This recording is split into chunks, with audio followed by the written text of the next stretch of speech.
না। মাঠে ময়দানে পশুর পাল দেখেছো? দল ছাড়া যদি একটা পশু আলাদা ঘোরে, আমি দলে মেশবো না বাপ, আলাদা আলাদাও খাবে থাকবে।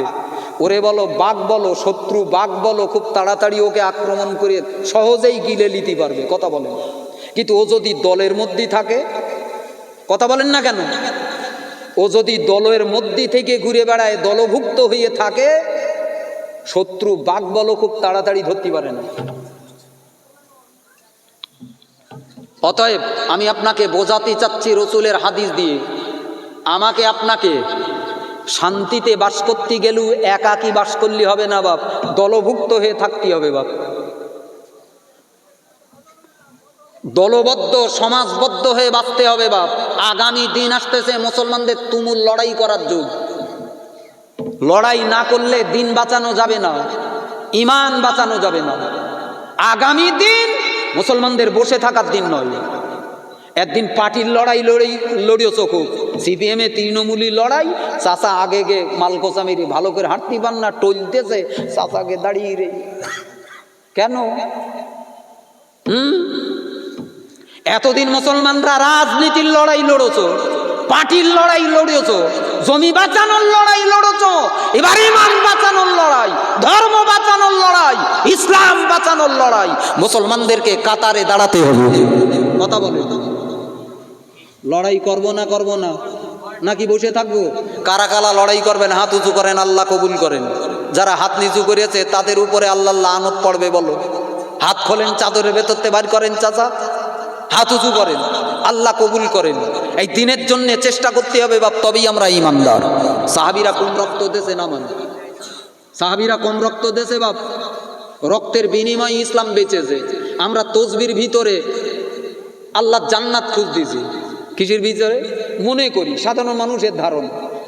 কিন্তু সাহাবীরা জান্নাত খুঁজতো তরবারির নিচে যুদ্ধের ময়দানে। সাহাবীরা জান্নাত খুঁজতো তরবারি আর যুদ্ধের ময়দানে যে জান্নাত খুঁজতো। আল্লাহ আল্লাহ, নবী এজন্য হাদিস পাকে বললেন, আল জান্নাতু তাহতা সুয়ুফ, জান্নাত তো তরবারির নিচে। জোরে বলুন। আজ আমরা সে শিক্ষা নিতে পারিনি বাবা।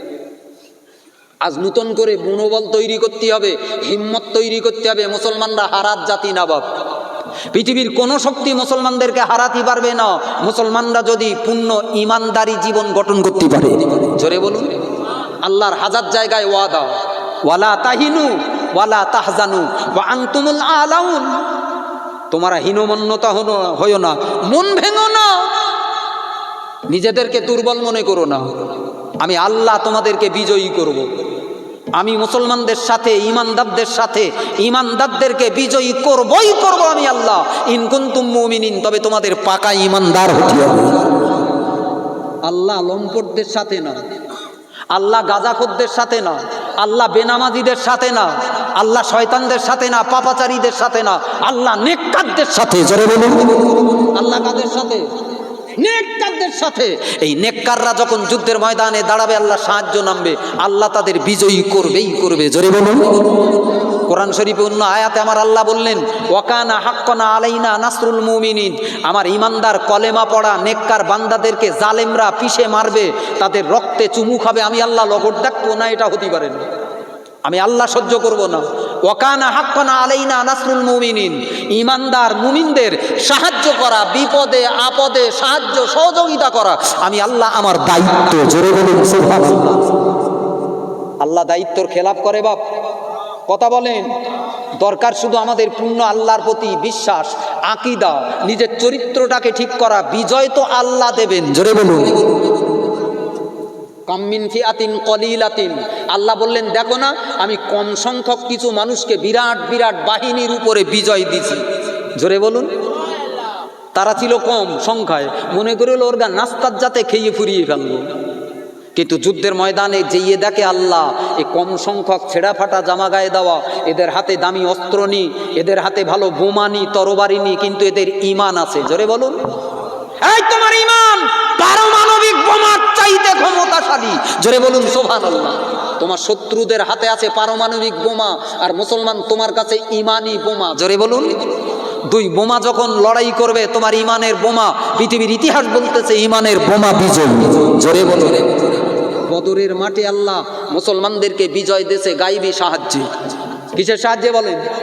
মুসলমান ভুলে গেলি চলবে না বাপ, তোমার পায়ে হাত দিয়ে বলতেছি, মুসলমান নওজোয়ান যুবক ছেলেগুলোকে, মুসলমান যুবকগুলোকে ডেকে বলছি, সমাজের মুসলমান ঘরের নওজোয়ান যুবক ছেলে কটা, তাস পিটাবার সময় আর নেই, মাতালগিরি করার সময় আর নেই, তোর গায়ে মুসলমানের রক্ত, ফিরে আয় বাপ, ফিরে আয়। ভাই ভাই একসঙ্গে দিনের জন্য এক কাতারে এক সংগঠনে দাঁড়িয়ে সমাজ বদলানোর জন্য আগিয়ে যাই। জোরে বলুন সুবহানাল্লাহ। যুবকদেরকে বেশি আগিয়ে আসতে হবে, মুরব্বীরা তাদেরকে পাড়ায় পাড়ায় সহযোগিতা করতে হবে। আপনারাও সহযোগিতা করেন, আপনার ঘরে নওজোয়ান যুবক ছেলেগুলোকে ঠেলে দেন, দিনের দিকে ডাকেন, দিনের দিকে ডাকেন, বলেন সুন্নতুল জামাতের সদস্য হও, যা সুন্নতুল জামাতের সদস্য হও, দিনী কাজে অংশগ্রহণ কর। এতটুকুন তো বলতে পারেন, দোয়া তো করতে পারেন, কথা বলেন। খোড়গাছির মানুষদের কাছে আমি এই আবেদন করছি বাপ, এই ঝড় মাথায় বসে থাকার সময় নেই। ওই যে বলছিলাম এতদিন ঘুমিয়েছ, অসুবিধে ছিল না, ঝড় ছিল না, বৃষ্টি ছিল না, তোমার ঘরের চাল আগলা, তুমি ঠ্যাং আগলা করে ঘুমিয়েছ, নাকে সর্ষের তেল দিয়ে, কোনো অসুবিধে হয়নি। কিন্তু এখন ঝড় উঠতেছে, ঝড়ের সময় তোমার ঘুমুনের সময় না, যাও দৌড়ও, লোকের ঘর ঠিক করার আগে তোমার নিজের ঘরটা ঠিক করে দাও। জোরে বলুন, বোকার মতো থেকো না। ওদিকে ঝড় আসতেছে, মালের মটকা আগলা, আর মাল কাপড় কানে গেছে ঠিক নেই, মাল নাক ডাকাচ্ছে, মরবে না মরবে না, কথা বলেন না কেন? খোড়গাছির মুসলমান, ইমানটাকে মজবুত করো, আল্লাহর সঙ্গে সম্পর্ক তৈরি করো, আল্লাহর সঙ্গে সম্পর্ক তৈরি করো। তুমি যদি আল্লাহকে রাজি করতে পারো, সারা দুনিয়া তোমার পায়ে চুমু খাবে। জোরে বলুন, আরো জোরে বলেন সুবহানাল্লাহ। আমার সোনামানিকেরা, সোনার চাঁদ ভাই বাবজিরা, আলহামদুলিল্লাহ এবার তবু মাহফিলটা দেখে একটু ভালো লাগছে চাচা। খোড়গাছির মতো ছন্ন ছাড়া মতো মাহফিল লাগছিল, কিছু মানুষ অন্তত এসে বসেছে, আলহামদুলিল্লাহ। হ্যাঁ, কোনটা না, এখন আর সময় নেই, হুজুর আসবে না, আর আজ করা যাবে না, লজ্জা হওয়ার হয়ে গে বাপ। আমার যুবক ভাইগা বলবো, এলাকার নওজোয়ান যুবক ভাইরা, যদি কাইম সাহেবকে ভালোবাসতে চান, যদি মনে করেন না মানুষটা হক সত্য, আরে আমরাও রক্ত মাংসের শরীর, সামান্য ছোটোখাটো ত্রুটি বিচ্যুতি সবার ভিতরে থাকবে বাপ, কেউ নবী না, কেউ রসুল না, কেউ ওলি আল্লাহ না। এখন সমাজে আল্লাহ যে আলেমগুলো দেশে, তাদের মধ্যে বেঁচে গুছেলে তাদের সামনে রেখে আপনার চলতে হবে, তাদের সামনে রেখে চলতে হবে, গোড়ামি করার দিন নিব। আমি সুন্নতুল জামাতে ছিলাম, আমার কথা বলি, আপনাদের কথা ছেড়ে দেই, সুন্নতুল জামাতে ছিলাম।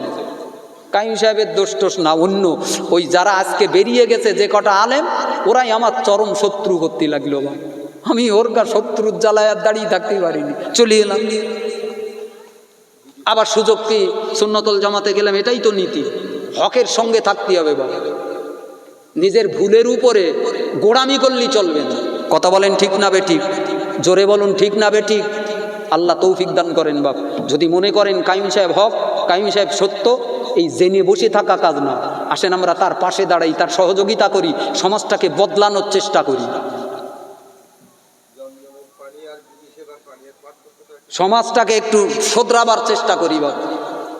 ইসরায়েল বোমা মারতেছে, আমার গা জ্বালা করতে, সত্যি জ্বালা করার, কিন্তু ইসরায়েলের উপরে কি রাগ দাপায়, আমি নিজেই তো একজন ইসরায়েল হয়ে দাঁড়িয়ে রয়েছি বাপ। আমি আল্লাহ মানি নে, নবী লই নে, কোরআন মানি নে, হক মানি নে, দিন মানি নে, পাপের রাস্তায় দৌড়াচ্ছি, আমি নিজেই তো ইসরায়েল। ফিলিস্তিনের ইসরায়েল নেতানিয়াহুকে ভালো করার আগে তুই নিজের জীবনটাকে শুধরে নে, তোর জীবন থেকে আগে ইসরায়েলকে তাড়া। কথা বলেন ঠিক না বে ঠিক? লড়াই এজন্য গাজার জন্যে না, আসেন আমরা যে যার জন্যে লড়াই করি, নিজের জীবনটার উপর দিয়েই সর্বপ্রথম লড়াই শুরু করি। এজন্যে সাহাবীরা বেঈমানদের সঙ্গে যুদ্ধের ময়দান থেকে লড়াই করে যেই ফিরে এসেছেন, সাহাবীরা বলতেন আমরা বড় এই ছোট জেহাদ থেকে ফিরে এসেছি, এবার বড় জেহাদ, মানে নিজের নফসের বিরুদ্ধে, মনের বিরুদ্ধে। মন চাচ্ছে না নামাজ পড়তি, মন চাচ্ছে না মাথায় টুপিতে ঘুরতি, মন চাচ্ছে না দাড়ি রাখতি, মন চাচ্ছে না আল্লাহ আল্লাহ রসুলের গোলামি করতি, এটাই তো বড় জেহাদ। জোরে বলুন, আরো জোরে বলেন। কথাগুলো বোঝা যাচ্ছে বাপ? বোঝা যাচ্ছে? আল্লাহ কবুল করেন, জোরে বলেন আল্লাহুম্মা আমিন। আরো জোরে বলেন আল্লাহুম্মা। আসেন আমরা শপথ গ্রহণ করি, বাপ কদিন আর থাকবো, দুনিয়া শেষের দিকে, আজ আছি তো কালকে থাকবো না, খোদার ডাক পড়লেই চলে যেতে হবে বাপ। কিন্তু আমাদের মরণটা যেন আল্লাহর সন্তুষ্টির উপরে, আল্লাহ রেজাবন্দির উপরে, দিনের রাস্তায় যেন মরণ হয়, জোরে বলুন। শহীদি মরণের চাইতে উত্তম মরণ পৃথিবীতে আর নেই।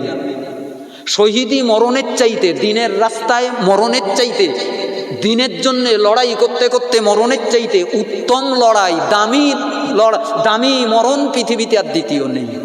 হুজুর এসেছেন, তার মূল্যবান নসিহত শুনবেন। আমি আপনাদের কাছ থেকে বিদায় লিবাব, আমার জন্য একটু খাস দোয়া করেন। আমি আপনাদের সকলের জন্য দোয়া করে বিদায় নিচ্ছি। ওয়ামা আলাইনা ইল্লাল বালাগ। একটু তাকবীর দেন না, নারে তাকবীর।